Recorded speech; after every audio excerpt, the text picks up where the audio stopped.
find the people out there who are maybe sick in 10 years. What if we could heal them today? The cost and so they don't get sick, the effort is going to be, we don't need to be 90% perfect. Maybe if we move you from a diet of 35% diet, 100% would be like a perfect ever diet. Yeah. 0 is like you're going to kill yourself in like 2 years. Yeah. Like the Nicolas Cage in Leaving Las Vegas type of diet. Totally, yeah. So don't do that one. Yeah, most people are eating like the 30-40% diet. And I don't know, I don't have the data, but I'm saying that if I can move you from that to 60% diet, you will likely live 10 years longer, and you will not cost for the healthcare system even 10th what you would otherwise cost. And if that's true, we just need to find these people and somehow make this exciting enough that they are willing to pay maybe a few dollars more or commit to use this instead of something else. Hello, everybody, and welcome to this week's episode of the Eat Real to Heal podcast. I am Nicolette Richet, your host, and I'm so excited to welcome Ari Tulla to our interview to the podcast today. Ari Tulla is an accomplished entrepreneur based in San Francisco, and he's also the co-founder and CEO of Elo. It is a smart nutrition service that seeks to revolutionize the way we view food, from being a leading cause of disease to being a form of medicine. Ari is also an active angel investor and an advisor, and he has a portfolio of over 40 different startups, which include Virta Health, Good Eggs, and Ōura. Previously, he served as the CEO of Quest Analytics. He's a leader in doctor data and network management. So when Ari's not working or co-parenting with his 2 young children and his wife, Ari enjoys exploring Northern California's steep cliffs, powdery slopes, and big cold waves. That is a place I would love to be right now, as I'm sitting here in beautiful Pemberton, British Columbia, and it just snowed today. So on today's podcast, I'm speaking with Ari Tulla, and he's really been dedicated to helping people navigate the super confusing world of healthcare. And you're going to learn about his journey from when his wife got diagnosed with cancer and how that brought him to where he is today. Now, before we dive in, I want to share with you 2 events that we have coming up. If you didn't hear it on last week's announcement on the show, I want to invite you to beautiful Whistler, British Columbia. It's a leading class ski resort, the world's top ski resort in all the world. It's amazing. And I get to live and play here. And I'm going to be hosting a 4-day retreat with you, several other guests, myself, and you're going to be able to engage in everything that it takes to learn how to reverse your chronic diseases once and for all. So you'll be attending lectures on the Eat Real to Heal program, cooking classes, doing cold dipping, yoga, breath work, and one of my most favorite ceremonies is to make a sacred drum that you will be able to take home with you. So it's a fully active, engaging, energizing 4 days. You are going to leave feeling so refreshed, but also with all the knowledge that you need to be able to successfully reverse your disease once you return home. I've been teaching this retreat for years. It's been a few years since we've been able to host a retreat due to COVID, but we are back. So get your seat today. Those events are April 5th to April 8th, 2023, and the link is below for you to sign up. Now, a second event that we have happening is our Fab to Fit, Get Off Your Fat Ass program. So this is a 6-week online program. We have run it several times before, and you will get unbelievable results. So even if you have a chronic disease, you can join this program, and rest assured, it does not mean that you are fat. It means you are F-A-A-T. You are fabulous. You are amazingly authentic. You are awesome just the way you are. You are perfect as you are. And you have the ability to be a transformational powerhouse. What that means is everything you'll be learning in this program, how to eat real to heal, but also how to set a big, hairy, audacious goal fitness goal that you'll be able to accomplish. And our previous students have just done so well in this program. They've not only reversed their diseases, but they've been able to go on and achieve their fitness goals at such bigger levels that they ever imagined for themselves. So you can be like Katie. She reversed her PCOS and went on to run a half marathon. You can be like Sarah, who went on to run a 50K race when she hadn't been able to run at all due to her health conditions. You might be like Janice, who went out there and rode her bike across the state of Wisconsin. I mean, the list goes on and on and on. So the link is below to sign up for that program as well. And please share this with your friends. Even if you can't attend, you might have a friend that would be able to attend. So please share all the information with them. I appreciate it. And I appreciate you. So jumping back in, let's welcome Ari Tulla to the show. And you know what to do, folks. If you love this podcast, please share it with your friends, share it with your loved ones so they can learn all about using food as medicine to reverse their chronic diseases. See you at the end. Hello, everyone, and welcome to the Eat Real to Heal podcast. I am your host, Nicolette Richet, and on today's show, I'd like to welcome Ari Tulla to the show. Thank you. Wonderful to be here. Yeah, really nice to have you here. I was really excited to actually get the invite from your podcast bookers that you're working with, the podcast managers, and just going through your site. And it was exciting to see that you are an entrepreneur, but you're also an angel investor in a wide spectrum of companies. But from what I looked at, all in the field, mostly in the field of health and wellness. Is that correct? Yeah, there are some companies that we invested a while ago that are around video gaming and that world that I spend a lot of time in my past. But lately, it's been almost exclusively in healthcare and human performance, and with this idea of helping adding more transparency into the world of healthcare and nutrition and health overall. It's just a very confusing world today that very few people are able to understand fully. And there's so much dogma and so many these rumors around that we think are real, but many of them are just wrong completely. Yeah, I'm glad that you brought that up because we live in a world now where, especially post-COVID, where everybody seems to have a TikTok account. And I even see with my kids that they'll, bring me facts from TikTok, and they can't tell the difference between fact and fiction anymore. And the world is so saturated with everybody claiming to know everything about health and wellness. But I'm very data driven. I love science. I love, current data. And so I was really excited to see some of these companies that you've invested in. And the companies that you have, and to see that you really are focusing on real-time data accuracy as much as you can get with the existing technology that we have. I know it's only going to get better, but we need more and more of that in the world. So I want to go back to how you first got into the world of health, because I have, taught physicians around the world. And so many physicians do not have the information and knowledge you have about nutrition because they're not trained in nutrition. So how did you get into this field? What's your backstory? I'm a very typical healthcare or health entrepreneur. That I'm not a professional. I'm not a doctor. I'm not a nurse. I don't have any training per se for healthcare, but I'm a super user and somebody who had to learn by being in the trenches.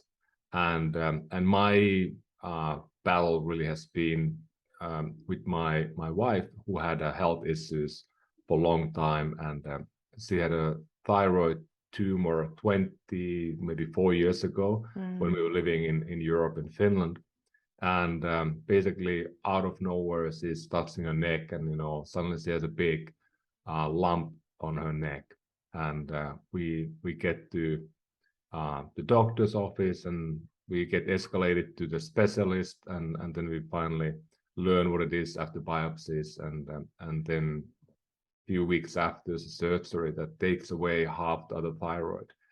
And that leads into a long haul of autoimmune diseases, hormonal imbalances, and medications that make it almost impossible to get pregnant.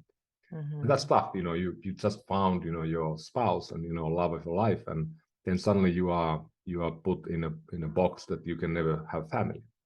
And I'm very persistent as a C, and we spent about a decade to try to find a solution, a remedy. And we went very deep into Western and Eastern medicine, and in the end we found that among many things, diet was able to help her body to heal itself, lower the inflammation, fix the pathways in a way that she was able to get out of the medication, and then finally be able to get pregnant. And that took also many years because we had to go to the IVF route, and we were then in the US. So it's a very different healthcare system where you basically I had a very good health plan, one of these Cadillac plans that they talk about in the US, where you can go to any doctor you want, more or less, and you don't pay anything. But we went to 50 different doctors, and we couldn't find the right care. And after many rounds of IVF, we finally got pregnant, and then our first son died.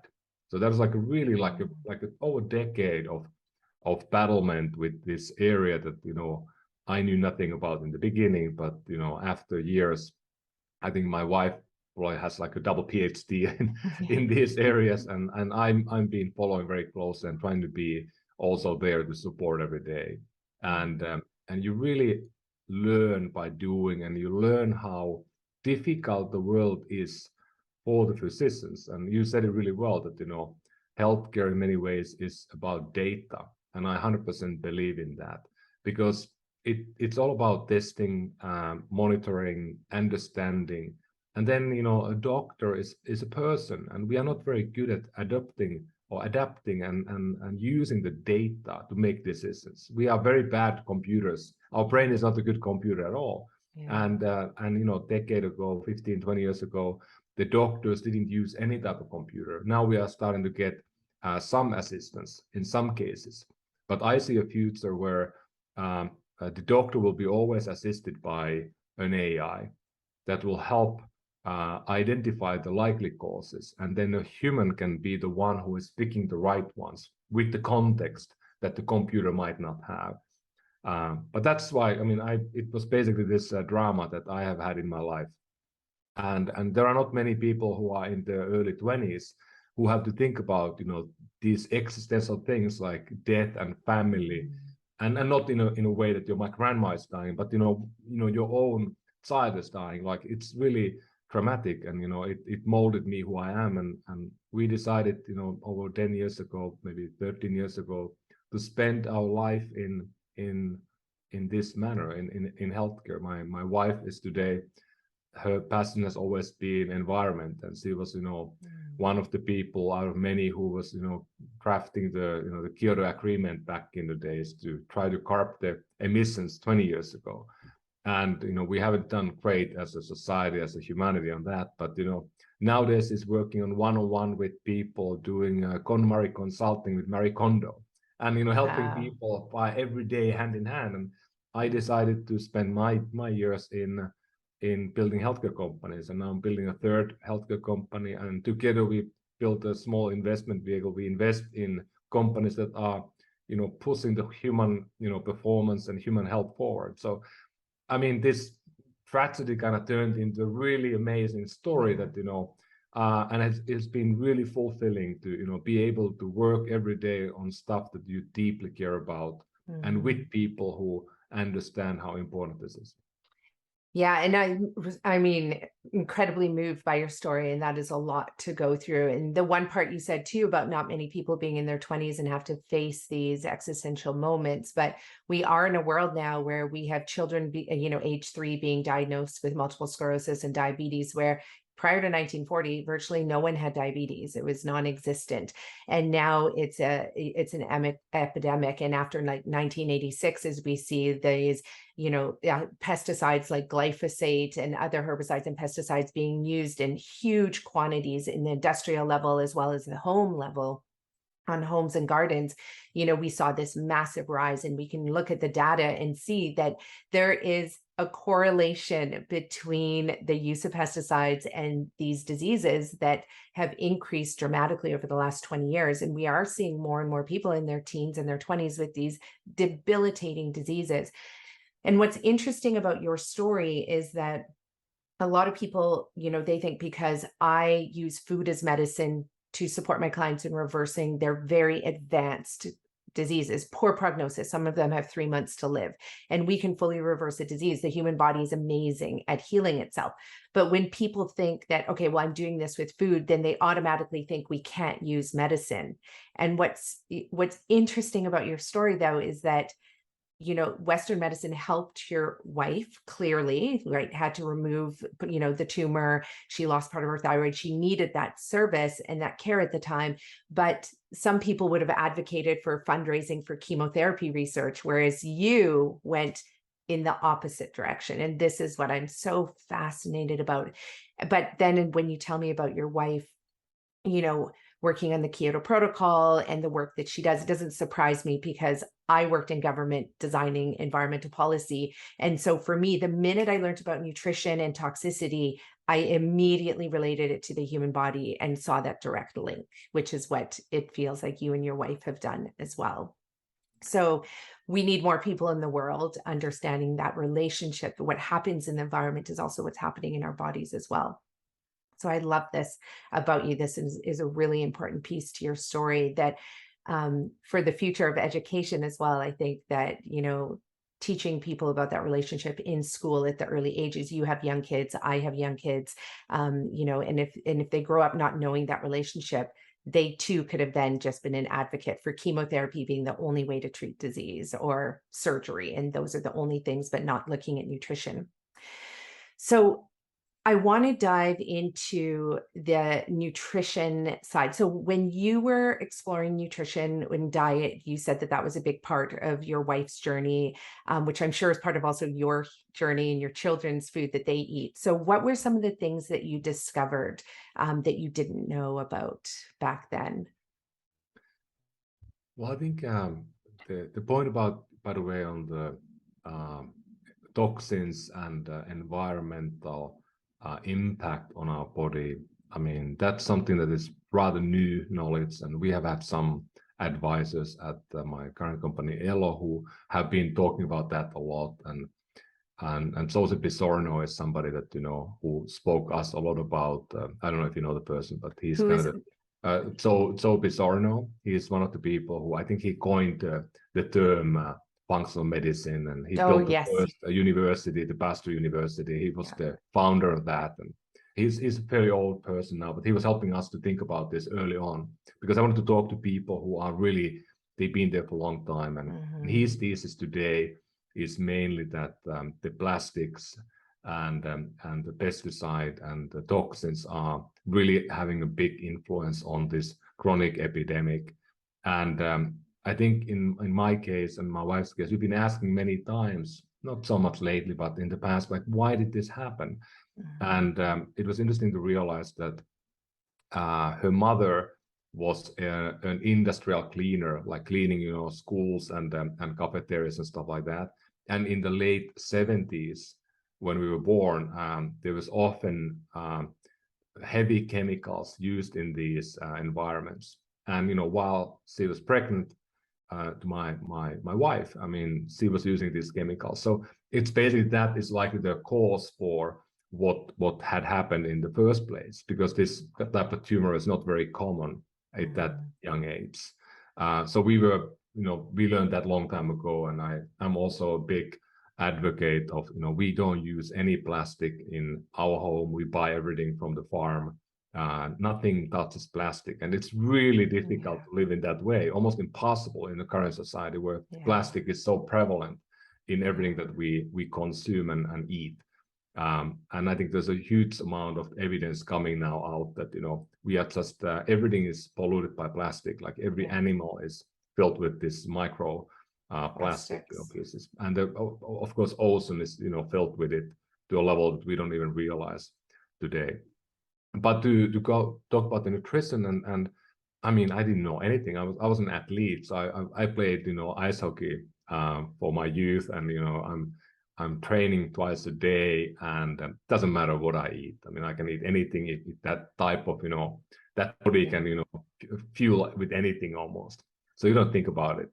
But then suddenly you go from eating the classic, student, ramen and noodles and, the cheapest food possible, to start thinking about it and, going into this sort of a form where, if I simplify it, I mean, we went kind of this mode where we say no wheat, no sugar, added sugar, no meat.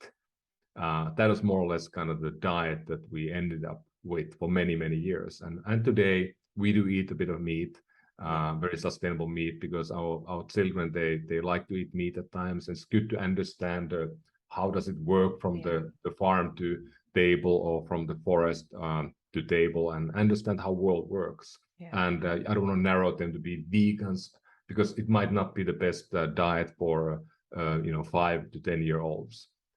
Because there's a lot of problems now we are seeing in the teenage girls in the US and in Europe who are becoming vegan in a wrong way. And they have a big issues with the puberty happening too early, too late. And there's a lot we don't know about these things. And my wife had a carnitine deficiency that came up many times. And, you get carnitine only from certain type of meats. It's very difficult to get from, and even supplementing carnitine didn't work as well as meat did.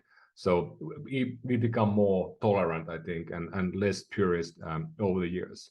But I ate vegetarian meals for, I don't know, over a decade myself. And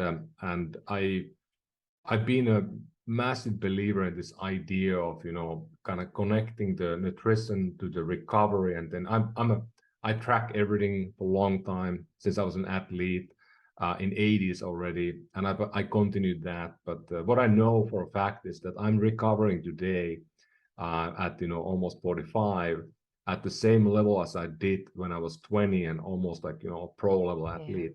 So for me, it's interesting that the old body can do wonders if you are just fueling it right and you are giving the right amount of recovery. And I still train 10 to 20 hours a week. And now it's more like more endurance type of stuff, but also strength training is really kind of consuming for your body. And I think I can do that until I'm 60 if I follow the current regimen. And I mean, it's funny when I go to my school reunion. We did a small reunion this last summer in Finland, and it's fun. Like, you go there, and all the other boys, they have no hair, and they are 35, 45 pound obese. And I still can do 40 pull-ups. So it's very different, different type of, they are asking like, what did you do? Is it the California sun? But no, it's just the way how I decided to live my life. Yeah. Well, it comes down to knowledge and choice. And the beautiful thing, I love Dr. Zach Bush. I don't know if you follow his work. I mentioned him. We've had him on our show. He's an incredible physician. And he says, based on your lifestyle choices that you make today, you can create 2,000 different versions of your body, of yourself. So you can be obese, you can be underweight, and you can be anorexic, you can be muscular and like a bodybuilder, you can be lean, like a long distance runner. You can do, and I experienced that myself. One of the things we didn't talk about before the show is I've been training for the last 2 years to run and bike across Canada. So I'll be doing that next year to raise awareness about metabolic nutrition, metabolic disease, particularly diabetes and heart disease and mental health issues that affect BIPOC communities. So communities of color, people who are Indigenous, Black, South Asian, because they experience these chronic diseases as 8 times higher levels because they're not given access to food, fresh food. Like you talk about going to the farm, I live in the #1 farming region in almost the entire world. And so I can get fresh food every single day. Whereas some of these communities, a friend of mine who just traveled back from up north in Canada, they were selling cherries in northern Canada, and it was $90 for 2 pounds of cherries, right? So someone could argue you shouldn't be eating cherries in northern Canada, but at the same time, come on, we're in a world where you can get anything, sent on a drone to your house in seconds. And we're talking about people who don't have access to food.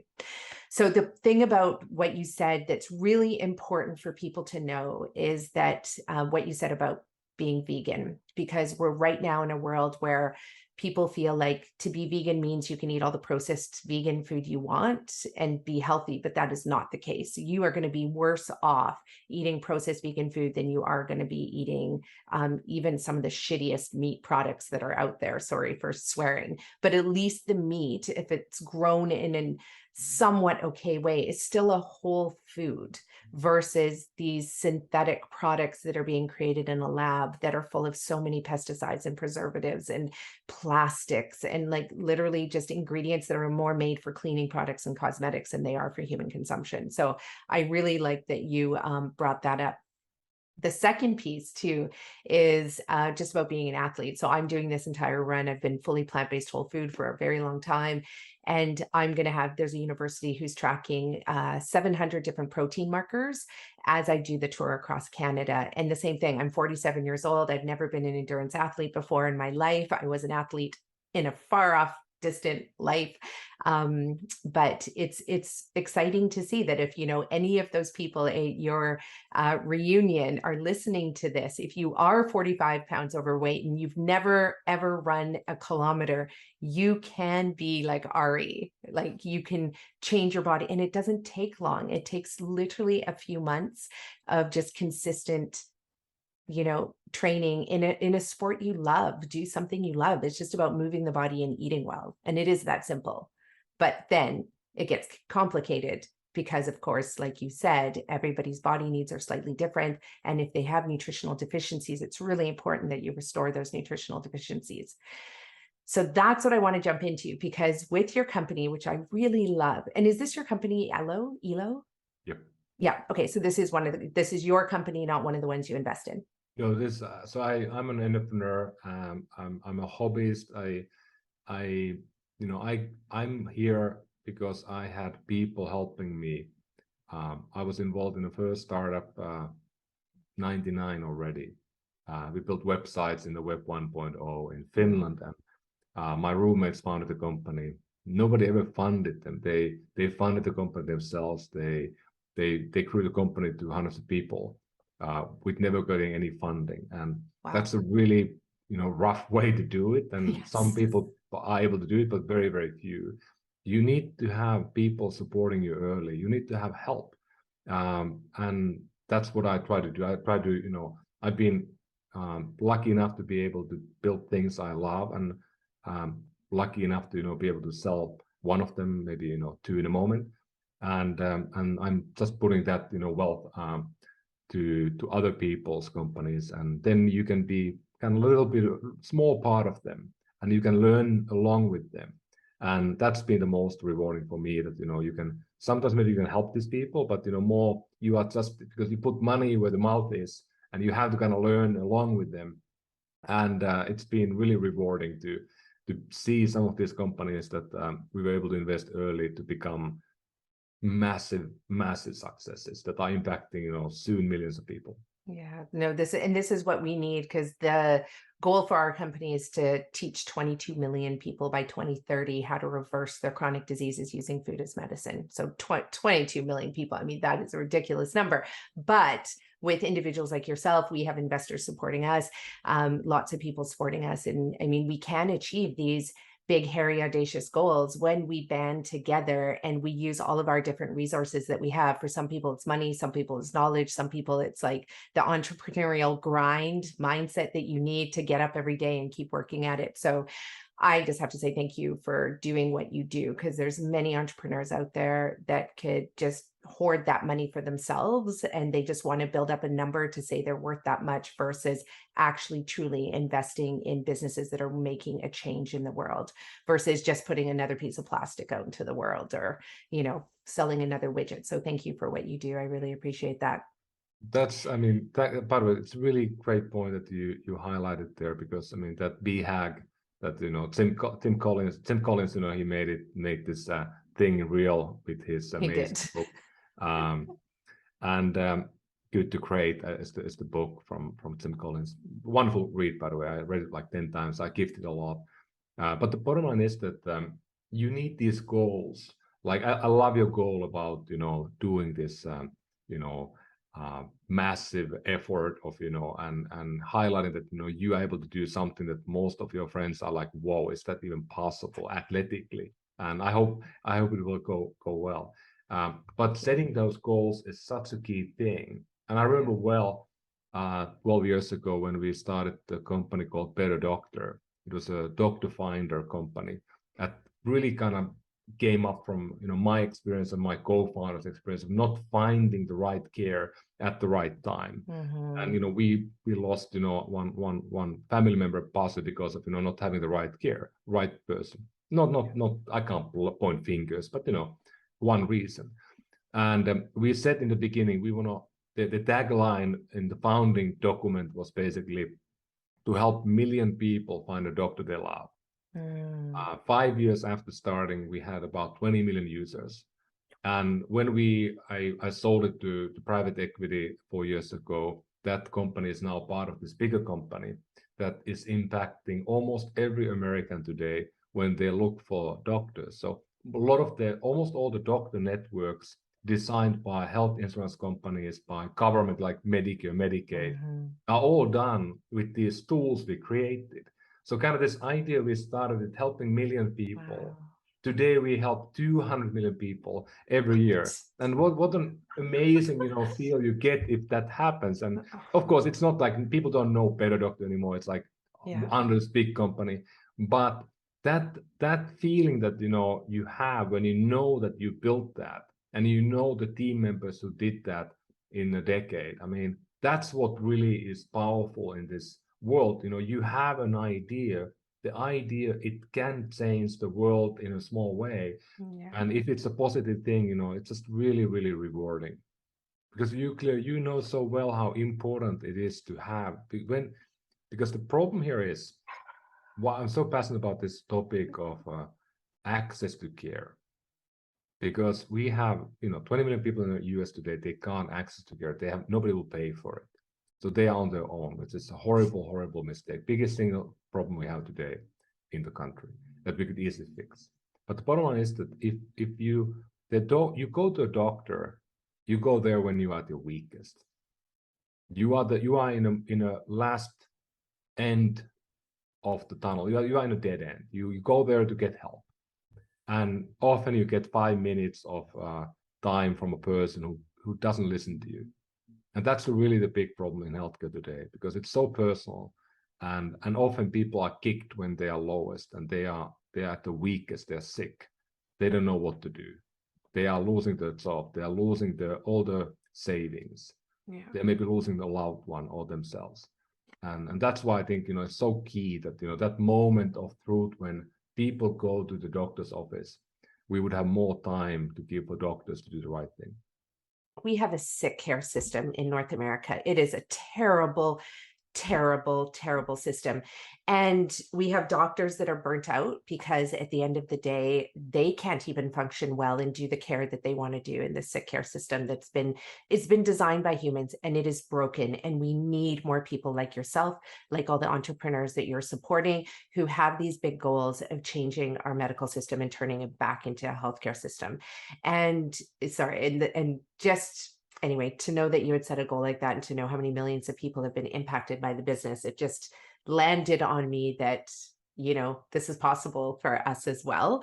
And we've been killing ourselves. Like, we work around the clock doing this work. And especially in a post-COVID world, it's gotten even worse. And with people can't get into doctors. I mean, it was bad before in Canada and the US with trying to get a doctor's appointment. Now everybody's trying to do everything by telemedicine, which is actually in one sense great, because I think what it will do is it will increase the demand for a lot of the products that the companies you support create, like those having, weekly, monthly biomarkers that can be sent immediately to the doctor without an appointment, right? Because you can't get into doctors anymore. It's so hard. And so there's going to be people that are that need these services, that need to wear like the ring, that need to have the product, for example, that Elo provides with immediate testing. And that's one of the things I was going to ask you about, is just looking at these nutrient gaps. And if you have to wait 3 months to get into a doctor, I mean, by the time the doctor gets the results and you get back into the doctor, 6 months has gone by. And for some people who have a terrible disease that is where the prognosis is poor, 6 months is too long. Like that can mean their life in a lot of ways. So anyway, I just have to thank you for the work that you're doing, and for giving me hope as well for our cause. So going back to Elo Health, and I just wanted to talk about that with the company, with the nutrient gaps that individuals have. Can you just explain how this product works, and just talk about some of the accuracy of the product as well, and how doctors are using this currently with their patients, or athletes or individuals are using this?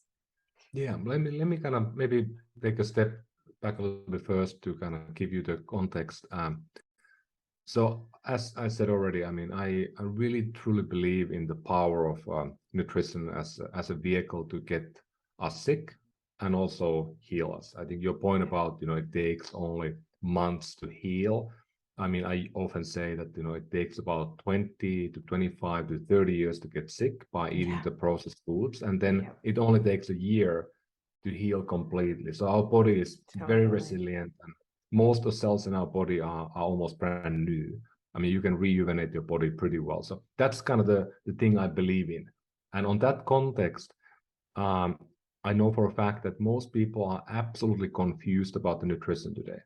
They don't know what's good, what's bad, and we get this whiplash every time we open a TV or a blog or a newspaper or newsletter or whatever. It's like a whiplash. You get eggs are bad, eggs are good, bacon is good, bacon is bad. I mean, it's just a very, very confusing world. And I often say that the nutrition news or the food news is the original fake news.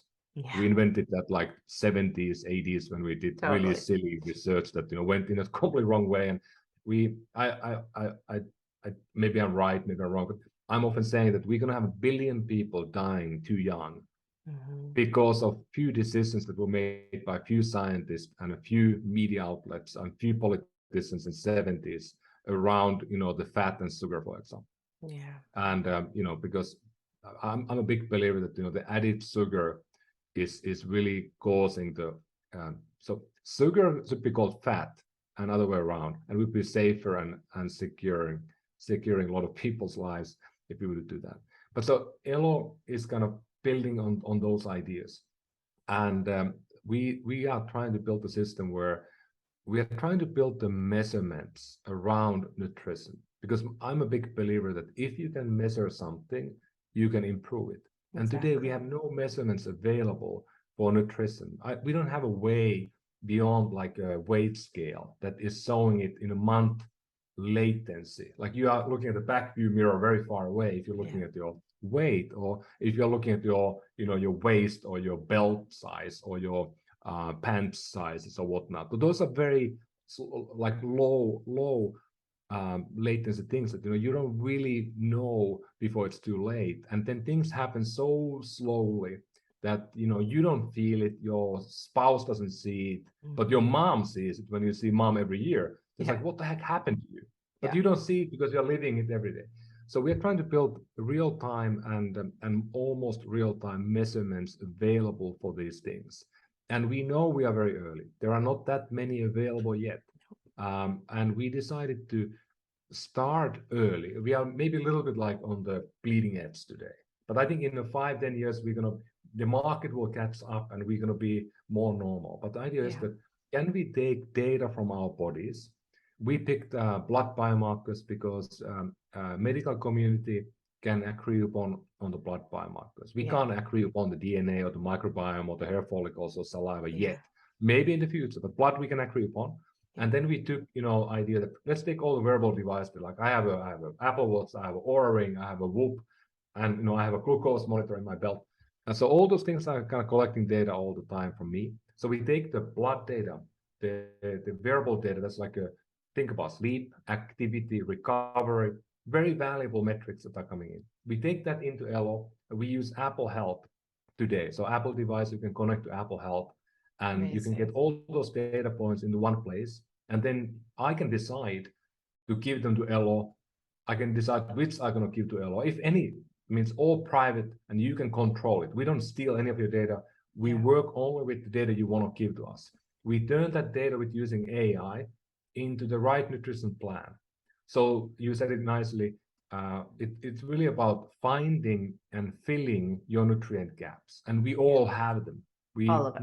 Nobody is super healthy, because you do a proper testing round, you're going to have a lot of stuff in yellow and red that you did not know about because you've never been tested before, because we just don't test many things in the normal healthcare system. We do maybe lipid panel, maybe A1C, but we don't do any of the micronutrients or minerals and vitamins and stuff like that. That can be very important. And, the deficiency of those can have a halo effect and impact. And, they can be the canary in the gold mine if you have something else going wrong.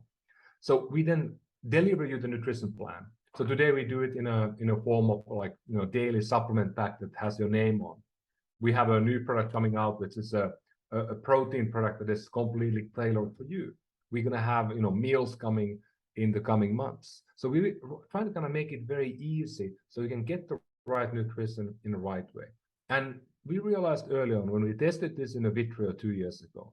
So 1 year we spent like in a clinical trial setting to test it out, and we learned that people didn't trust the computer. They didn't trust the data. So we added the dietitian in the mix. So now every person who comes to Elo today, they are paired with a dietitian who they will meet over Zoom like this, and they can talk with that person then over the app whenever they want. And that same person that they get to know will respond, and they're going to meet the person every quarter at least, if not more often. So that really built the system together. The real person had to be added to mix. Otherwise, it didn't feel real. There was no trust, because you will not change anything in your behavior if you don't trust the body or the person or the system giving you the guidance. And once the trust is established, then people will really go all in and make all the changes. And the funniest thing I think we have done today, we found that 90% of people, they start with something being on the red or yellow. 90% of people have fixed some of those areas in 6 months time frame. And we only do that, the early inning has been with the supplements. And supplements likely have not done that. But what did it is the fact we are giving guidance in a form of a dietitian. And then by taking these pills every day, you remember what the guidance was. And they become kind of this sort of gateway that helps you make better decisions. But it's important to have a one action, but it's like you put a bow in your finger to remember something in the morning. It works that way. And that's been really rewarding to see that the outcomes are there, and the outcomes are actually far better than you can ever get with the pills, because the supplement pills only can do so much. They are just supplementing like 10%, but the food you put in you and the lifestyle you live is 90% plus. Yeah. And I love that you brought that up. And, with the clients that I get from all over the world, one of the elements, there's 4 parts to the therapy I teach. So one is hypernutrification through food, and that's eating real food, returning back to real food, real nutrients, and getting off all the processed refined foods. And then the second element is some of the clients are just so sick, their digestion is so bad. So we add juicing, because then they can get, fresh vegetable juices, just more nutrients. But then the third element is detoxifying the body. And then the fourth element is making up the additional nutrients via supplements that you cannot get through food. Like you'll never be able to get it no matter how much of anything that you're eating. And so when this happens, it's amazing to see the body just heal itself from all of these debilitating diseases. I'm working with people with genetic conditions, and their genetic conditions are improving drastically, where, some of them, their lifespan for their genetic disease is 45 years. At 45, they die with this, and now they're exceeding that. So we can do so much. And what I think is really incredible about what your company is doing is that with this data, and then paired with the nutritionist and working with the individual, the user, there's no medical doctor actually really involved in all of this, right? So what it does is it frees up our medical system because we don't have enough doctors, we don't have enough nurses, and then they can work on rare diseases, they can work on acute injuries, they can work on the things where nutrition is for sure always going to be part of it, doesn't matter. But, you know, obviously if you're in a car accident, break a leg, you need plastic surgery for an accident or an injury, then these doctors have the time to spend in these areas. Because right now we're spending, I think, $4.3 trillion a year just managing preventable diseases in the US alone. $4.3 trillion. Like, that is like ridiculous. And these are all preventable diseases. Having the human being is really important. So what I love about, and I'm actually going to sign up and to get the test done, because I've had the DNA testing, which also comes with, you get like a binder of all the nutritional information just based on your DNA results. You know, I don't process out caffeine very well. I have trouble processing certain proteins. And so it told me exactly what I need to eat, which is beautiful because it tells me to eat real food. So coupled with what your data provides, I'm really interested to see the mix together. But the question I have for you is, right now I know we're in the infancy stage.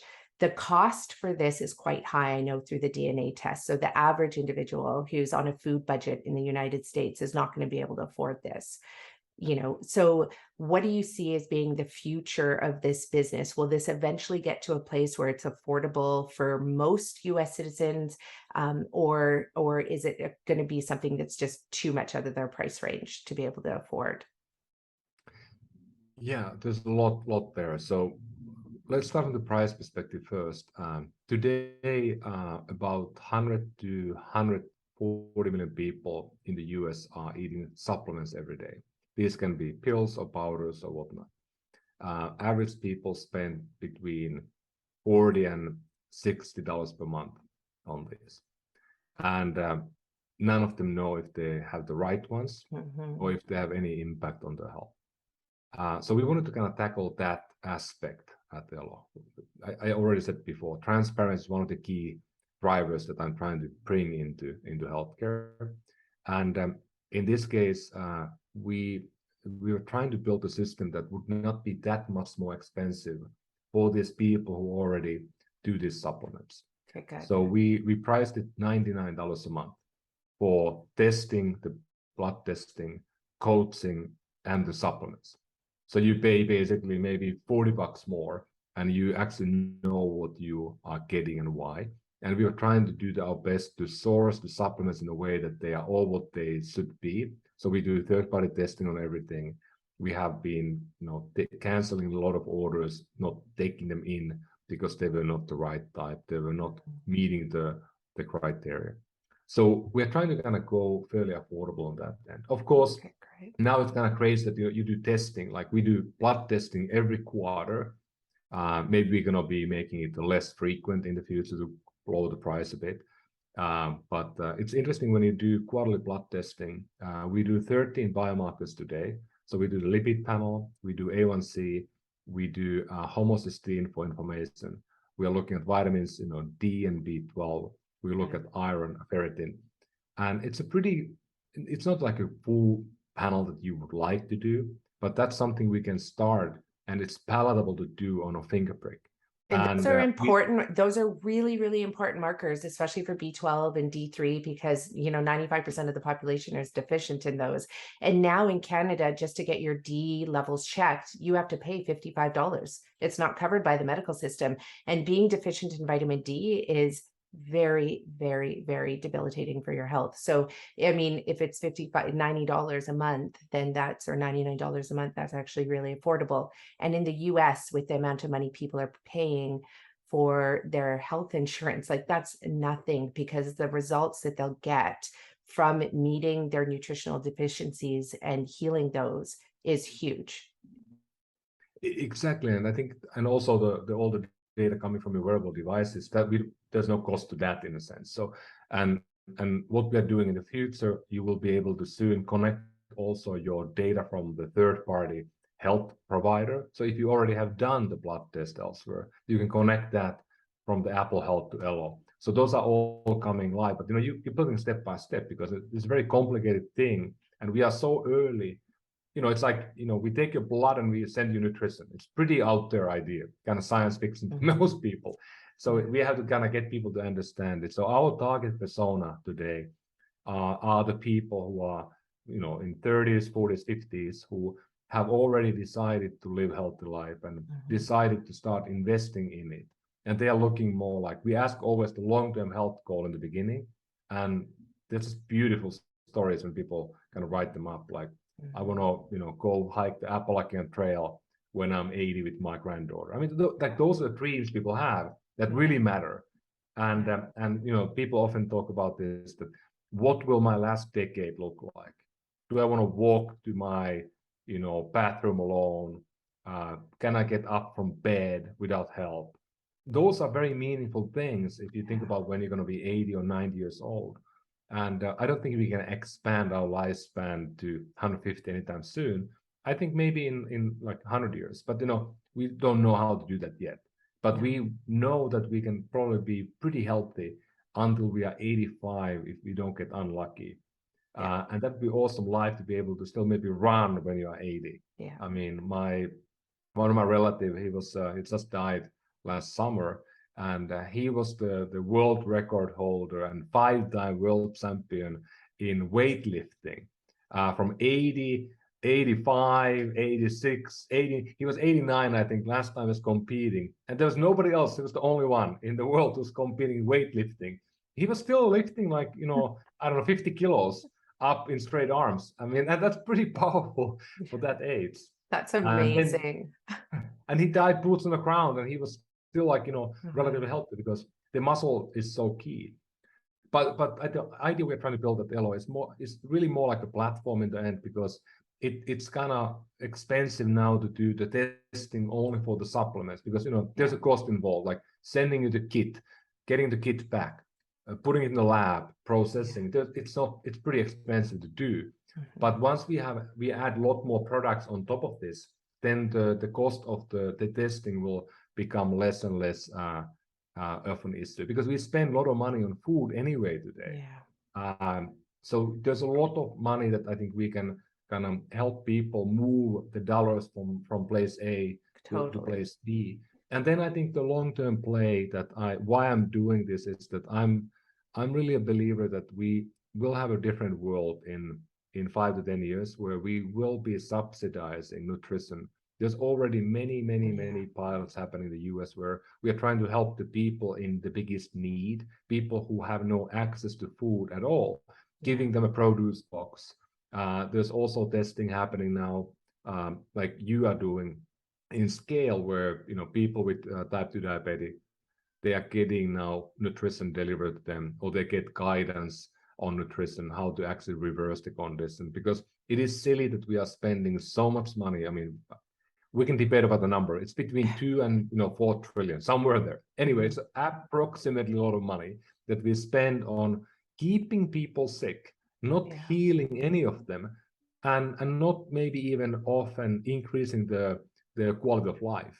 But we spend awesome amount of money on this stuff, and it's a good business for everybody. It's good business for pharma, great business for the caregivers, the doctors, and it's even good business for some of the payers. So it's like we are living in the status quo that nobody wants to change it because it's so profitable. And not only that, but we also employ in the US millions of people in healthcare. It's one of the biggest, if not the biggest single employer. Like if we change it and make it automatic, then what will the 4 or 5 million people do for living? I mean, and these are good jobs. These are good paying, highly regarded jobs.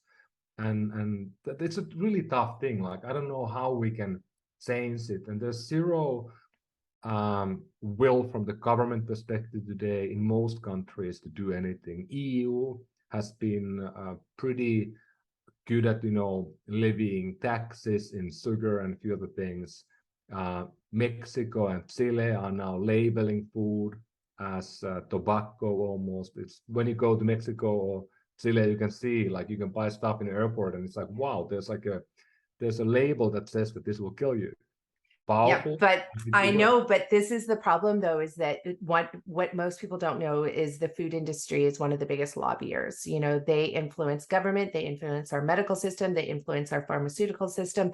And so relying, you know, I'm not waiting around for the solution to be a top-down solution, but what I am seeing is exactly what you said. When someone says, I want to be hiking the Appalachian Trails with my granddaughter, this is from the bottom up. This is when I see people make the changes. So when my clients come to me, they've been giving a terrible prognosis. Often they've tried everything. They've tried every medication. Some of them have tried the surgeries and nothing has worked and they feel so awful. So it's the rock bottom place. And when I ask them, I start with that question, like, why do you want to free yourself from this disease? Why do you want to get off all the medications? Like, what is it? Why do you want to do this? And, you know, at first they say things like, well, I want to be free of pain and, you know, I want to have some energy. But then when I go further and I say, well, why do you want to have energy? Like, what are you going to do with all this energy? What are you going to do with a body free of pain and free of disease? And that's when it gets real. And that's when people are willing to make the change. So I see this happening from the bottom up. And we just finished working with an amazing company called A-Linker Bikes. They have this amazing bike for people with mobility challenges. And it allows them to move their legs because it's kind of like a human tricycle, but very narrow. So you can take it everywhere. So with them moving their feet, just their tiptoes on the ground, even though they were in a wheelchair before, their neuroplasticity comes back. They're able to move their body, which then gets blood flow happening. And then before you know it, they're walking again. Like, it's phenomenal. So we partnered with this company and we applied our metabolic nutrition program. And there's people on disability who are off disability, people who couldn't leave their house, who now go out and can actually use those bikes and who are even taking it a step further. We even just hired one individual who's been on disability for a long time and she now works for us. She couldn't even hold a potato in her hand when she started our program. It was too heavy. Her body was in so much pain. So I see that, you know, the work that we're doing on the ground, the work that you're doing on the ground, also, it makes me think we have to do more data tracking, and your devices allow that data tracking to take place, because it's when we take this data, right, from the results that we're able to achieve to government, to the healthcare system, then they can't deny it. And it's so cheap because the people are buying food already. So they already are spending their money on food and supplements. Now we're just getting them to spend their money on the right food and the right supplements. So, I mean, I see it happening so clearly. Like, I know the solution is there and I agree with you. It is going to happen in the next, like, you say 10 years. I'm a little bit more hopeful for 20 or 30. I think the subsidies, I mean, they will start happening. And when they happen, I'm likely right when I say that it will not be the Yumly and the McDonald's and the Unilever even getting the money. Government, we can't give the taxpayer money to these companies who made us sick. I mean, that's not gonna, I mean, maybe it happens, but I really hope it won't. And if it won't, then there will be, we talk about, because you talked about the healthcare is big in the US, but on the other side, we have nutrition and food. It's $6 trillion. It's way bigger. It's huge. And that is basically the biggest single thing we have as an industry. And if those two are colliding together, even if the conjointed area is very, very small, it's immediately hundreds of millions, if not, many, many billions. And there is a lot of then, room for new entrants to play and accumulate more data. Because in the end, it's all about, if you are an entrepreneur or you have a new idea, you can go and yell in the speaker's corner in Hyde Park corner. I was there a few weeks ago. It's a beautiful place. You can go stand there and you can tell your story to the world. Not many people in COVID, but it used to be cool. But that's one way to do it. And you can yell all your life and 5 people will follow. But if you are able to accumulate data from tens of thousands of people, especially in a world like nutrition, so at Elo we are trying to be very science driven, and it's tough to be that because the bottom line is that the science of nutrition today is absolutely weak. And if you think about, we have about 4,000 studies today. These are clinical trials done to human beings around the world. Those are the studies that are powering the Elo AI, Why do you give you ashwagandha or omega-3 or vitamin D or vitamin K or whatnot? And how much? You can, in Elo app, you can see the studies that are deciding how much of what you get right now. And you can tweet the studies in the app right then and there. So we made it absolutely transparent. But at the same time, when you are using the app and the service, you become N of 1 in those same studies. And we replicate them by thousands of people now. And many times the study had 50 participants. Some studies, we have now 500 participants. So suddenly, we have 10 times the people. And somehow, in our case, the outcomes are not at all like they were in that study. Okay, who paid for that study? Maybe it was like a supplement industry or food industry or somebody who made that ingredient.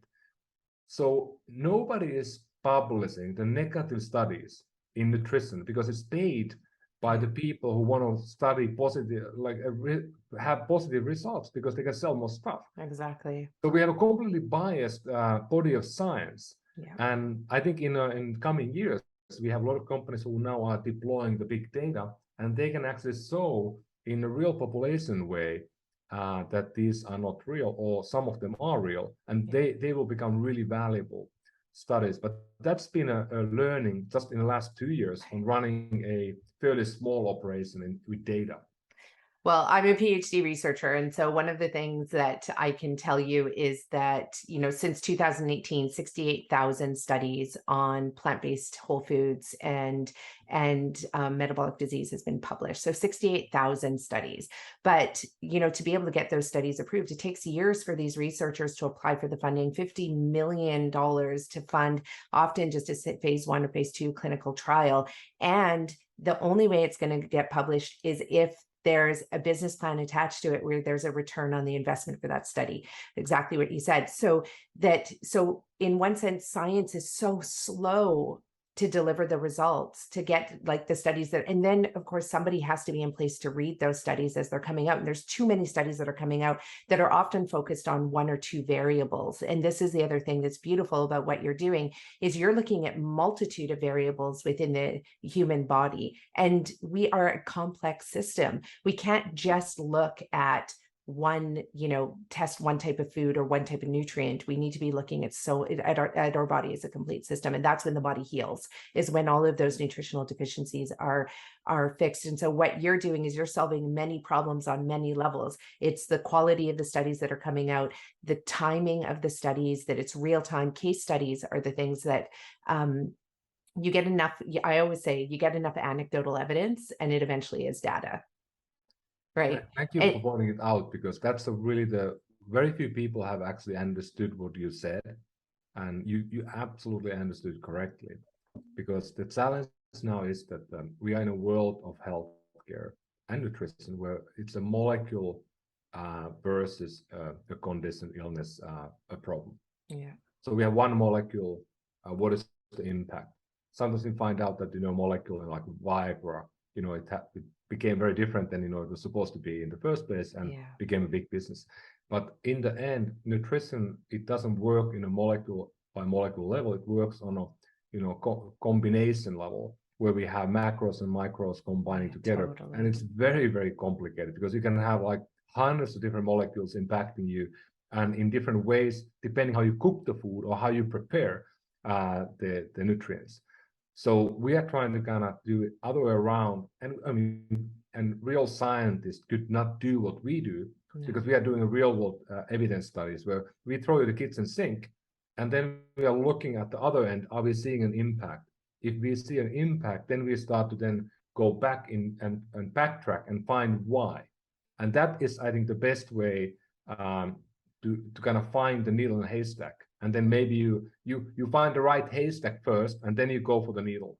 Exactly.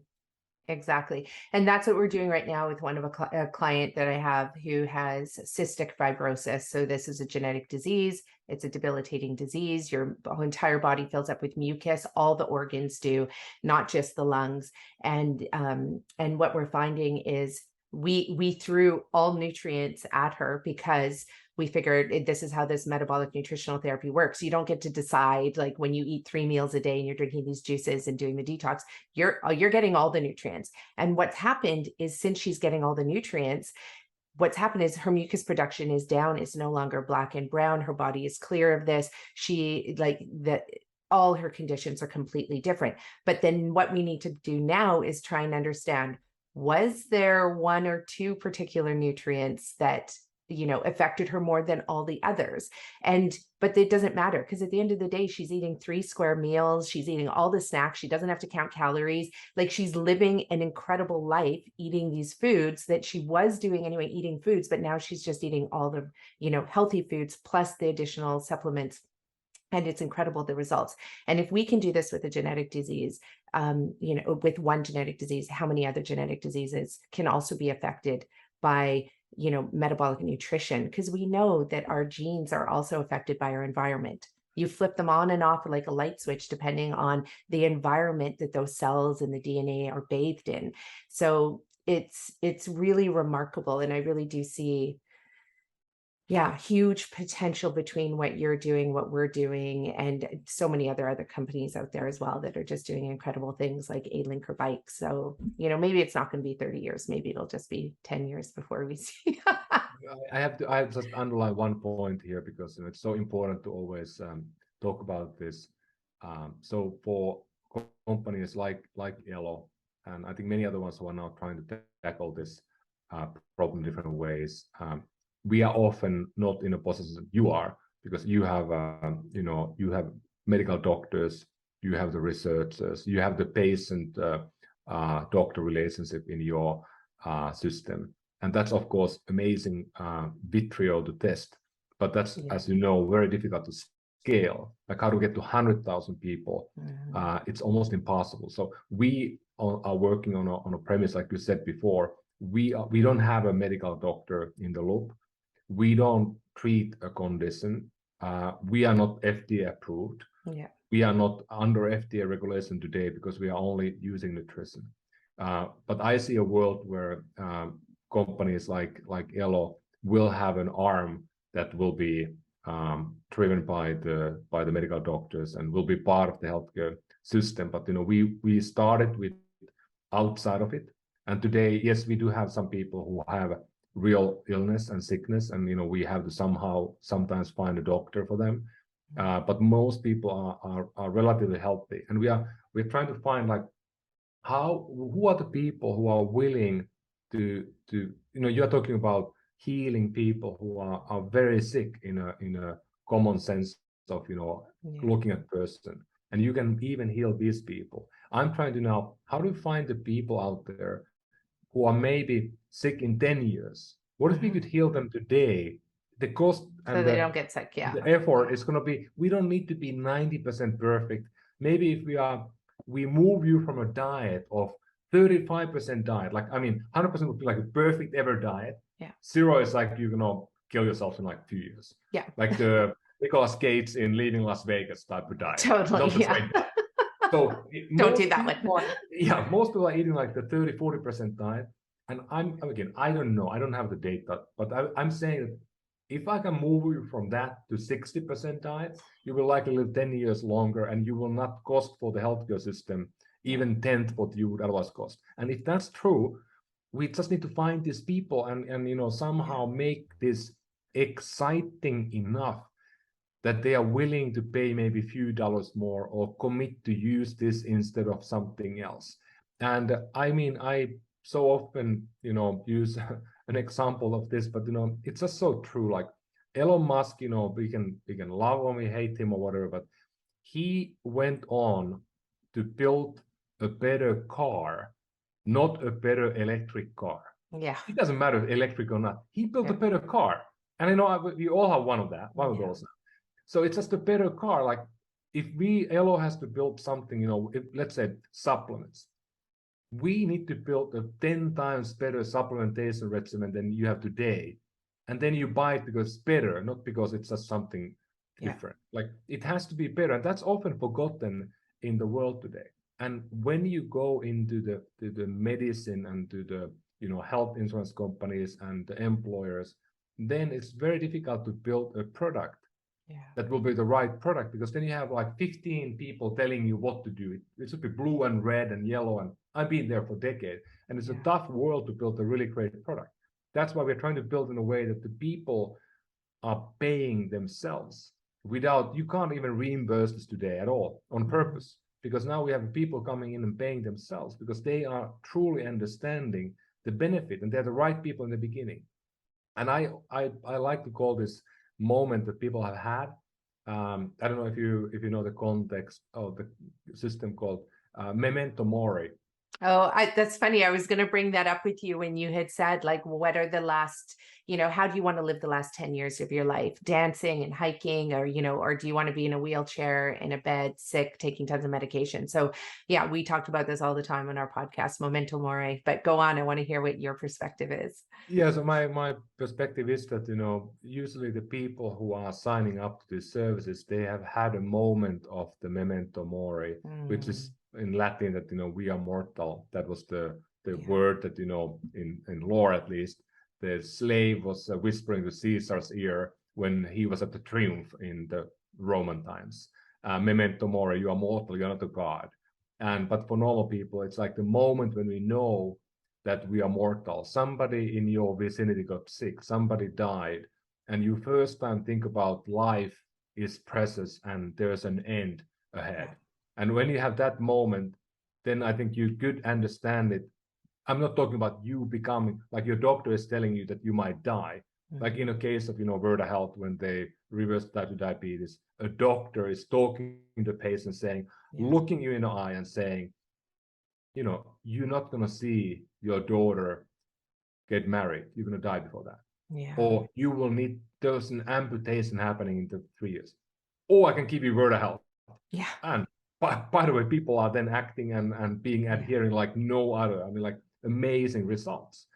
I don't have that luxury in a sense as Elo. I don't have that moment that you're going to die. But there's this memento mori moment that at least sometimes you think about this. And those moments happen during COVID.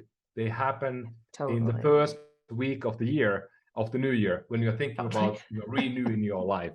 Yeah. Or when you have like a near death experience, or you accidentally almost get hit by a car, or whatever it is. It's we need people to have that memento mori needs to be something that's built into our education system for our kids as well. So that we just say, like, what kind of life do you want to live? What do you want on your deathbed? What do you want your life to look like? But then also have solutions for people to achieve that. Because when you talk about living to 150 years, for sure, I bet you we can increase the lifespan to 150 years. Maybe not anytime soon, but somebody's going to do it. But how are you going to spend the last 70 years of your life? Because right now people are dying a long death and they're living a short life, right? So, you said like your wife, like that was rare for people to get this type of cancer that she had in her 20s, but I can guarantee you more and more and more people, more of these kids that are born after 1986 will have these rare cancers that were never present 50 years ago because of everything they've been exposed to. And so we have younger and younger people that are really facing that existential moment of, asking, well, how do I want to live my life? But they don't have the solution in front of them, which is why we do this podcast. It's to interview individuals like yourself to show that there is another way. The way that people have been taught in our schools, in our home ec classes, like frying potatoes, fritters, that's what we taught kids to do in school. Like, this has got to come to an end. We have to be teaching people about where food comes from, teaching kids about, how to access food, how to cook it properly. Because, we live in a world now where, great, more people are plant-based, more people are vegan, but they're taking this healthy food from the farm, the fresh farm, and they're destroying it when they get home and cook it. Right? All the nutrients are being cooked out of it. They're adding all of this processed refined sauces. Like, they're not still sticking to the premise that everything needs to be, at least 90% of it at least needs to be clean, real, toxic-free, nutrient-dense food prepared in the right way. And the way we cultivate food is just depleting the food and the soil from the nutrients. And that's why we are so happy to be involved a little bit in the company with Good Eggs, that is farmers market home delivery. in the Bay Area. They just opened LA. There are 100,000 people in the Bay Area who are getting most of their food from that one source. From that one, from From Good Good Eggs? Eggs. 100,000 people? Yeah. That is good work. Think about, they're a massive business. They're like hundreds of millions of revenue only in the Bay Area. If they would be in the key metros in the US, they would be like $10 billion company in revenue, because people are just, we've been members for, I don't know, 7 years or 8 years. We spend about 15 to 20,000 a year for the food we get from there. It's expensive, but it's all coming from 50-mile radius, all the food we get, and it's all in season. And there's the saying, even when we go to like birthday parties of kids, there are the Safeway strawberries, and then there are the Good Egg strawberries. And the kids who have the Good Egg strawberries, they're like looking at the Safeway like, what are these? Like, they taste like nothing. Yeah. Well, and it's really an important piece too for people to understand, because I presented at a pesticides conference in British Columbia many years ago. Like, this is the beginning of my government work that I did like 20 years ago. And we presented the neuroscience behind these foods that are grown, that are nutrient poor and full of pesticides. And so they compared the studies were on children between 4 and 6 years old, and they tried to get the children to drop a piece of corn into a jar that had a circumference like a wide mouth mason jar, and only from a few inches up. The children that ate the foods that had pesticides in them, that were not organic and that were not nutrient dense, they couldn't drop the piece of corn into the jar. Then they had the kids try and draw photos, like they say, draw a picture of your family. And normally kids between like the ages of, 4 and 6 can draw a circle and have the circle meet, and then sticks that stick out. And that it's like a picture of your dad, right? It looks like an egg with 4 sticks, and that's dad. But the kids that ate the pesticide foods with pesticides, they couldn't connect it. So it just looked like chicken scratch. You couldn't tell that they were trying to draw a human. So then what they did is they switched the kids, put them on an organic, nutrient dense meal plan for, I think it was 6 weeks. And then they had them repeat the study. So only 6 weeks later, and all of a sudden the kids performed the same way as the kids that were eating the nutrient dense pesticide free food. That's amazing. It's incredible. The neuroscience between eating foods that are deficient in nutrients and full of pesticides, it's huge. And I do not know how we are still tolerating, food producers and allowing them to be able to spray our foods, but it is happening. But when individuals learn about these kinds of studies, then they can make decisions to swap out their food. The kids know, right? Like, they eat the strawberry and they know the good strawberry from the bad strawberry. So like, let's start giving our kids more healthy food. Interesting topic, this whole idea when you connect. So we talked about connecting the health and the food systems that are very, I think, disjointed today and almost opposing, but they could probably be connected more and more in the future. I'm a big, because economically it makes sense. So if you look from the economist hat perspective, it will happen because it's a good business overall. And but the other point that's interesting also is that you have the world where we are now not just poisoning ourselves, but we are also destroying the ability to feed the future generation of people. And I have a feeling that, and this is not so much my topic, but my wife has spent over 20 years in this area of trying to think about, like, how do we conserve the planet for not only our kids, but their grandkids. Like, how do we do that? We owe that. We owe to leave the place in a better condition than when we came here. That's what we owe, and we have to. That's a pledge we need to kind of fulfill, and we're completely failing on that in every possible way. But the one aspect of that maybe people don't often talk about and think about is that because we have such a big metabolic crisis today, and we have 75% of people in the US are overweight, 50% adult is obese.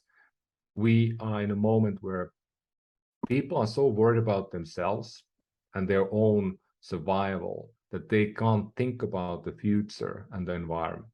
So I think we have to first fix this problem that we have now ahead of us, where we're just sick as a population. We have to fix that before we can think about the next 100 years or a couple of generations. That's a really problematic thing, because the people again who fight for the environment they don't then understand the complexity of this whole system. And I don't claim to understand it, but at least I'm trying to think broadly and looking at it from very far away, because these are all very complicated things that, you know, we kind of need to solve all of them. We can't solve one of them.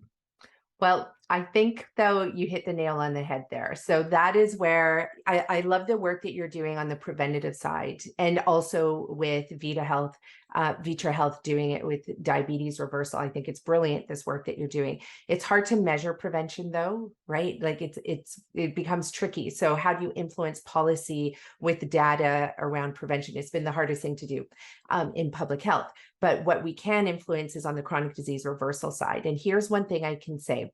When my clients use food and nutrition to reverse their chronic disease, what happens is they go from being in that flight and fight state where they're just thinking about themselves, like they're literally just trying to survive. And then all of a sudden they heal. Then their energy levels, are much bigger, they're higher, like they have more energy to read, to be engaged. And then what happens, it's this natural evolution for them. Then they start thinking about, well, don't want to put toxins in my food or my house. So then they start cleaning up their house. Then they start telling other people. Then they become advocates. They're teaching 10 other people, because when people see them go from so sick to so vibrant, and then all of a sudden they're relating the way that they live with the greater world around them, and they have the energy to do it. It's been phenomenal watching people like completely change from being isolated, individual thinking, to be these systemic thinkers and actually having the energy to want to go out and provide solutions to these global problems that we have. It's quite remarkable what happens with my clients. And this is data that is really easy to show as well. So I think there's that combination of doing the work that you're doing, which is on the prevention side. Virta Health is doing it on the diabetes reversal side, but the stories need to be shared with lots of other people, these stories of the diabetes reversal, because diabetes is such a huge epidemic right now. It's maybe the biggest single thing that, is, and we are in the very tip of the iceberg. I mean, there's so much behind, because you look at 80% of people have, we can measure if we take insulin resistance. 80% of people likely have already bad values that will lead into A1C, so into values soon, and that leads into people becoming, pre-diabetic and then diabetic, and then they need insulin, and then we pay $10,000, $15,000 a year for these people, and they will become part of that $2 to $4 trillion, metabolic or chronically sick population we are maintaining. So that has to be fixed. And I think one last point I really wanted to tap here, because I mean you probably know more about this than I do. I just want to get your kind of point of view also, in a way that I'm becoming a really big believer in this idea that some of the things you said really well, you talked about anecdotal evidence becoming real evidence often, because anecdotal things tend to sometimes be real. And there are a lot of these things in nutrition and health that are these old things that people have believed, like what the grandma already believed in. So we can look at the blue zones and looking at the people, how they eat in Okinawa and Sicilia and Loma Linda and elsewhere. There are some commonalities, but they eat very different type of diets. Like like some people eat pretty heavy carbs, some people eat very plant heavy, some people eat very much fish, for example. But they all drink alcohol, and they all communalize. They hang out together to the old age. They have friends till they're 90 plus years old. So it's a very interesting world to look at. But the area I want to ask you about is this idea of ancestral diet. I'm from Finland, which is and you have a very interesting background as well, because you come from like very far away where you're now. Same here in Finland. We were a very unique population that was living in this narrow patch of land. So there was a, long story short, but ice was receding in Europe after Ice Age, and there was a massive, that time, massive sea that became between the Central Europe and Finland, and you couldn't get back to where you were. So people were stranded there, for, I don't know, 20,000 years or more. And then they developed unique language. They had to be foraging. Still 500 years ago, people were foraging mainly berries and fish and game. And you can't cultivate anything. It's too north. It's like, Anchorage, Alaska north. So that population is very kind of homogeneous. So you talk about 6 degrees separation in DNA. We have like 3 Yeah. degrees separation.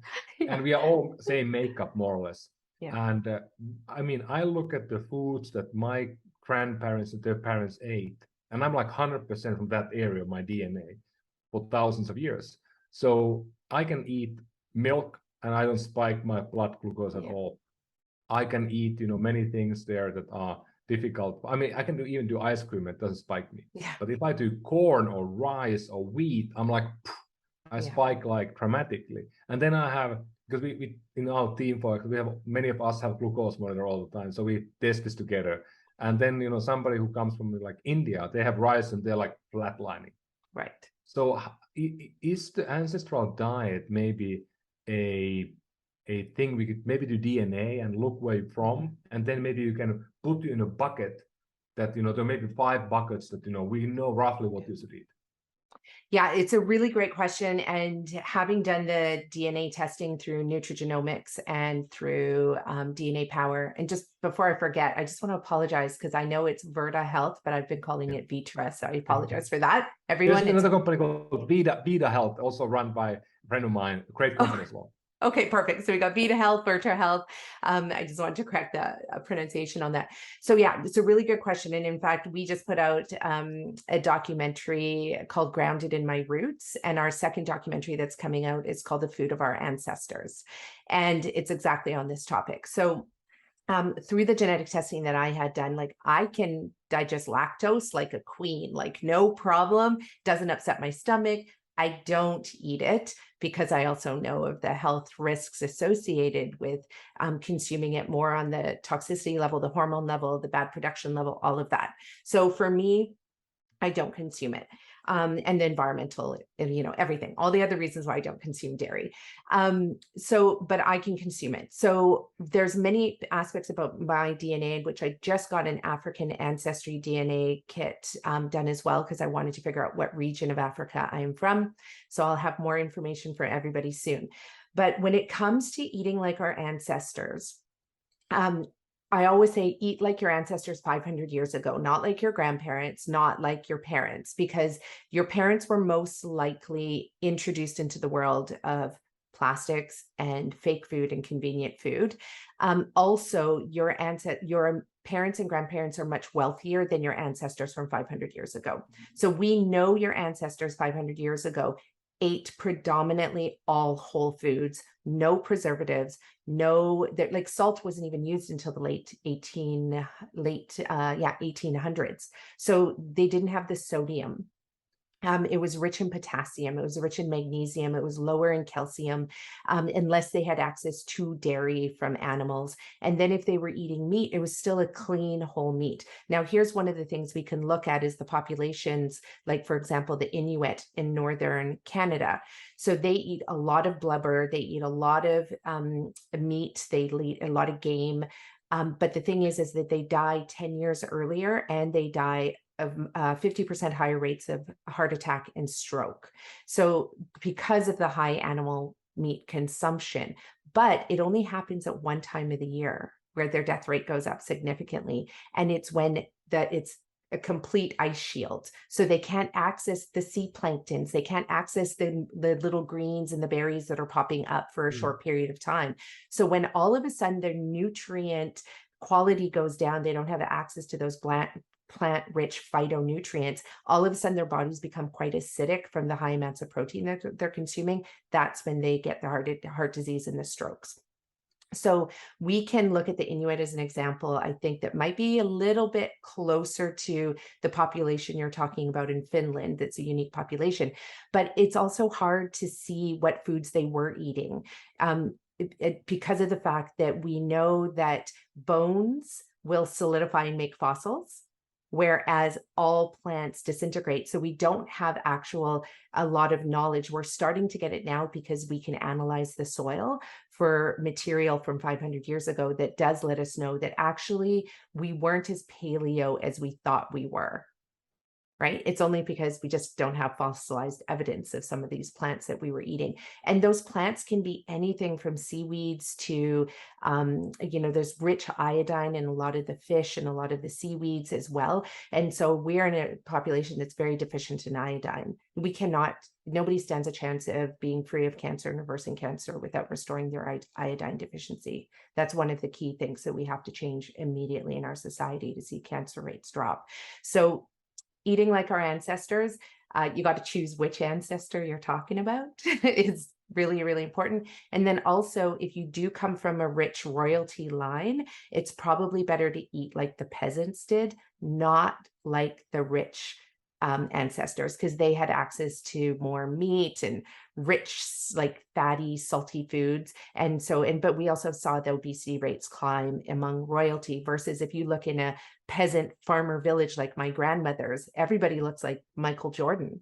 They're like super slim, lean, really muscular, like they don't have an ounce of excess fat on them, but they also don't have any chronic disease. But it's because they eat very, really, really pure, beautiful, nutrient-dense carbs. If they have meat, it's very minimal. And genetically, for sure, there's going to be a few variations between my ancestors in Africa and your ancestors in Finland. But meat is not, people live well into their 90s, disease-free. Very, very healthy. Thank you. That's super interesting. I need to see the documentary, and I think the other point on this is that it's so interesting that you read history and you find out that there are people in Egypt and ancient Greece 3,000-4,000 years ago who lived 90 years old. Oh yeah. So we haven't been able to extend the human lifespan at all. I mean, maybe a bit more people who are now dying older, but really the 100 is still like a myth in a way. There are very few people who get to 100. So it's interesting, like we often think like the life expectancy has grown dramatically, but we always had really old people. Always. Oh, yeah. Yeah. And it's just that we're comparing it to the lifespan of individuals that lived in places that had a lot of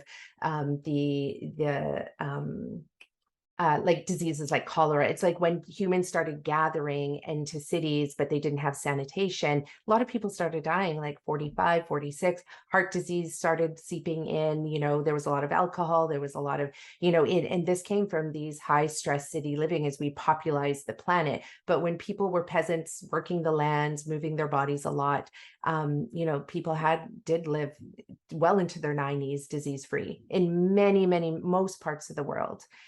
Indigenous communities, we could see that. I mean, just here in North America as well, a lot of indigenous communities, they live for a long time. But the times have changed as we've changed our work and changed the land and changed, everything, and the amount of vaccinations that have come forward as well. We used to give kids 11 vaccinations 20 years ago. Now we give them 35, 36 vaccinations before they're 2 years old. Like there's just so many assaults, and I'm all for vaccinations. Like, I'm not saying anything about that. I'm all for them in the right time, right place, right individual, right? And so with all of these assaults on the body, now we're struggling to live to 85. And struggling means by the time you're 60, some people are not even walking anymore. Like this is not okay. Yeah, it's one of the biggest dilemmas we have as society, and but it's also really, really complicated.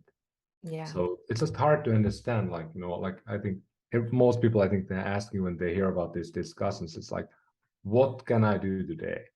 What's the one thing? What can we do today? How about if we leave this show with you, Ari Tulla, telling us what can we do? What are some simple things for somebody who's just hearing this for the first time? A lot of people have no idea that nutrition affects their health. So what are some simple tips that people today can do, whether they have a limited budget or exponential funds at their fingertips? Yeah, my thinking has been always that you focus on the things that have the biggest adverse effect quickly. If you don't sleep for 4 days, you actually might die. If you don't eat for 4 days, you might be a bit grumpy. If you don't drink for 4 days, you're going to be in trouble. So I think in a way, like the recovery and sleep is, in my opinion, one of the key things to address first, because most of us don't sleep enough.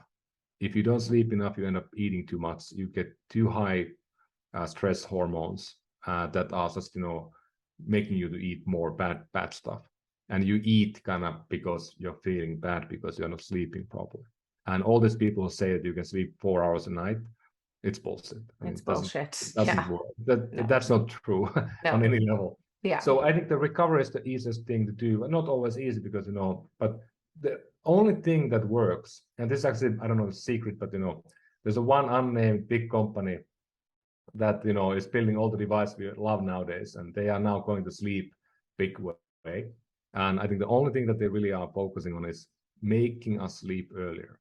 Mm-hmm. If you go sleep at between 10 and 11, you're going to be a champ. I mean, you're going to be healthier, and you're probably going to live maybe years longer. Yeah. That's one thing that, we can do. Not always easy, but, we can all do it. It doesn't cost anything. Yeah. The second thing I think is the idea that going to buy food and follow the balance rule in a way that, let's buy the real food and let's buy on the edges of the store, not near the register. And I mean, in that note, I would never drink anything except water, and I hope clean water. But that's the easiest way to think. If you are thirsty, drink water. You don't need to drink anything else, and that will make you so much healthier. You can do the black coffee or tea, but Starbucks, average is like 5 to 10 cubes of sugar in every drink you get out of there. Yeah. That's just not going to be good for you. And then I think thirdly, I think if you want to go more purist and more optimized, I think try to measure something and pick one area, then you can measure and then improve. And weight is a really bad measurement, and very it's a very bad game to optimize weight loss. There's no worse game than that. You're going to lose the game always. 95% of people fail to keep the weight off if they use these diets. And I think we didn't go there yet, but we talked before the show a bit about the diet. Like there's like this keto type of diet or paleo type of diet. Mm-hmm. There's this vegetarian. There's a Mediterranean diet. I don't think the diets matter at all, because the diet is only an artificial construct to your brain to keep it simple enough that our reptile brain can understand it. Like saying no, like when I was a vegan, saying no to 90% of food on the menu was pretty easy. Yeah. I don't still eat really meat hardly ever, but it's like I can maybe eat a third of the menu today. But it's easier to make a pick if you can only pick from 2. Totally. But that's all artificial in a way, and it doesn't mean that it has impact on human health at all. It's just that somebody decided to because we can understand if we eat this type of foods, we might then eat less bad food. Yeah. So I think when we get these AI things to help us, and we can listen to these support functions we're going to have in the future, we can eat the food we love, and we can be healthier, because almost any food you eat you can make to be unhealthy or healthy. Totally. Like pizza. I mean, like pizza is horrible. Well, I can make cauliflower pizza with really good ingredients that is super healthy. Yeah. And it's actually equally tasty as the worst ever pizza you can buy from your frozen aisle. Yeah. Yeah, I make an amazing lasagna that is with potatoes. Instead, you slice the potato really thin, that becomes your pasta, and then it's just layered, and it's so delicious. Like my kids devour it, and people say, well, I can't have lasagna. And last night we had amazing burgers my husband made with chickpeas, onions, garlic, some lentils, I think, I don't know what else he threw in there. But you can eat your favorite foods, and the recipes are simple to make. It doesn't have to be complicated. Those tips are really important. The sleep, especially, like we could do a whole podcast on sleep alone. I definitely want to just drive people. Where should we drive people so that they can learn more about everything that you do? I'm very easy to find on the interwebs. I think I'm the only one with my name. Yeah. So Ari Tulla. I'm the first 10 pages of Google if you Google my name. But my company Elo Health is easiest way to find is on the website elo.health, or you can go to Instagram, it's elo.health, and all those also as well. And we are in a pretty beginning, so we are available in the US only. We are not yet in New York. New York will be opened up end of the year. Anyone can sign up today, $99 a month, and we live for the feedback. I mean, we have thousands of people signing up, and we really love for the feedback we are hearing every day. And we are in the beginning of building something that we like to take a decade. But it's been really, again, rewarding to see some people actually. I don't know if we have saved anyone's lives yet, but I think we made a big impact on few people's lives that will help them to be. They can live a much better life, and they will likely live 20 years longer, and that's a big deal for me. Yeah, just restoring those nutrient deficiencies, bringing down their inflammatory markers, showing them where they're at, encouraging them with the nutritionist to eat more simply and to eat more nutrient dense, beautiful food. I mean, that's a huge impact that you're making. So you know where to find Ari at his web. We're going to have all the links in the show notes. You know that sleep is important. That's the second tip. So measure results, get to bed by 10 p.m., between 10 and 11, and then keep your diet nice and simple and clean and nutrient dense. I mean, those are 3 good ways to start. You know where you can find me, you know where you can find Ari and his team and all the amazing businesses that you're supporting. Go to Good Eggs if you want to have food delivered to you if you're in the Bay Area. I can't wait for you to expand into Canada. As well, if you have diabetes, make sure you get onto Virta Health and start reversing your diabetes today. Get your Ōura ring. Those are awesome. I don't have one because I have the Whoop and I have my Sunto watch and I have like so many devices, but that ring is easy to wear, which I do like. I've seen many people use it, and the results and the data that come out of that is amazing. And then, of course, for sure, if you want to maximize performance, go to Elo Health. Again, links in the show notes. And Ari, I have to thank you. This has been one of the most inspiring conversations, and I have had amazing people on our show. So this is not saying anything bad about all the people, but this has been one of the most inspiring conversations because I see how much you care about humanity and the environment. I see how much you're supporting people out there in the world to do their amazing good work, because no one human can do it all. So we do need to be supporting the vast amount of businesses that are trying to do really, really good work. And this is not easy work because we are changing systems, and the companies that you're supporting are changing big, huge systems. And those ships are big and hard to turn. And you're able to do that by supporting those companies. So I just have to thank you so much for the work that you do and for just giving me renewed hope that I am going to be able to hit our 22 million strong goal by 2030. That was massive. No, thank you. And I learned a lot, and I hope we can continue discussing offline. It's been really, really a pleasure. Thank you. Yeah, we are definitely going to continue this offline. So thank you once again. Okay, everyone, welcome back. I hope you enjoyed that show. I just absolutely adored this podcast that I did with Ari. He is such a heartfelt individual. He leads with his intellect, his heart. He feels like just such a well-balanced individual, and there's a lot that we can learn from him. He also has the direct experience, having had to figure out that food was medicine, had to learn about nutrition. And really, he's a huge source of inspiration, because if you've been battling a chronic health condition and you've been told that there is nothing you can do about it, it is time for you to stand up, to rise up, and to actually do what Ari and his family did and his wife did. They hit the books, they learned, they asked questions, they did research, and they were able to find answers. And then, of course, look at all the greatness that he's been able to build since then.